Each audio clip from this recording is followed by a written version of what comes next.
Shifting our attention to Army Group B, we observed that the Germans were successful in driving the Soviets out of most of the western bank of the Don River until August 10, 1942.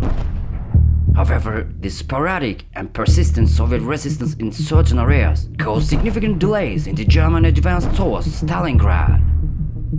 Consequently, Army Group B commander Fedor von Bock was relieved of his duties by Hitler and replaced by General Maximilian von Weiss.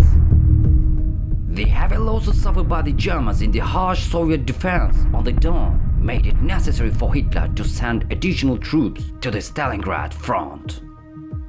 Eventually, on August 23rd, the 6th Army, under the command of Paulus, successfully crossed the Don River, establishing a defensive line 60 km away from Stalingrad.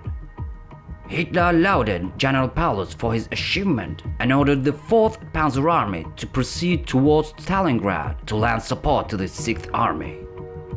However, the narrow and muddy forest road caused a significant traffic jam, with thousands of vehicles from the 4th and 1st Panzer Armies causing delays in the German advance by at least a week.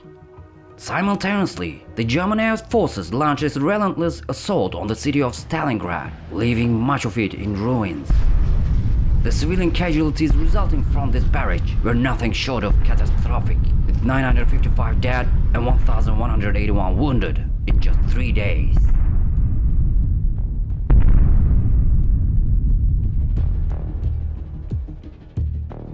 With the aid of the 4th Panzer Army, the Nazi forces began to encircle Stalingrad, slowly tightening their grip on the city. This resulted in all of the Soviet armies and the city's supplies having to be transported via boats on the Volga River from September onwards. In a bid to render this supply chain inoperable, the German air forces embarked on a relentless bombing campaign, causing significant damage to the boats and leading to a dire shortage of both ammunition and food.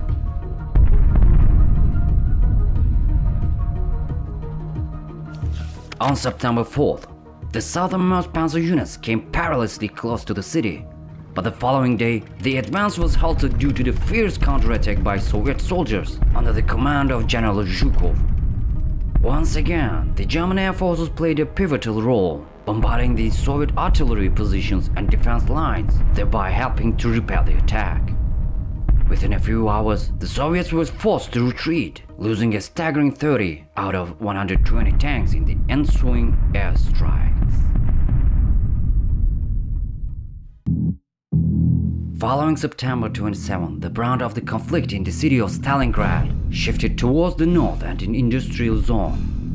The Germans, hampered by the unyielding Soviet resistance, made sluggish progress, but eventually succeeded in capturing the 3 largest industrial facilities in Stalingrad on October 10th.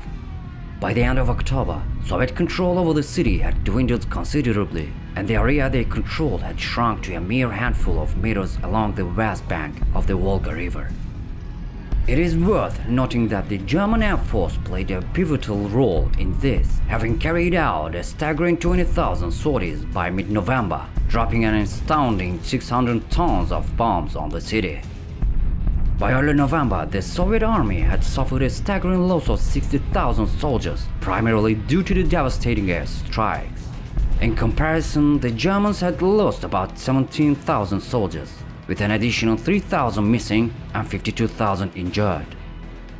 Furthermore, the Soviet army had managed to shoot down 650 of the 1,600 planes in the Luftwaffe during this period. On December 12, 1942, General Manstein launched a rescue operation dubbed Winter Storm.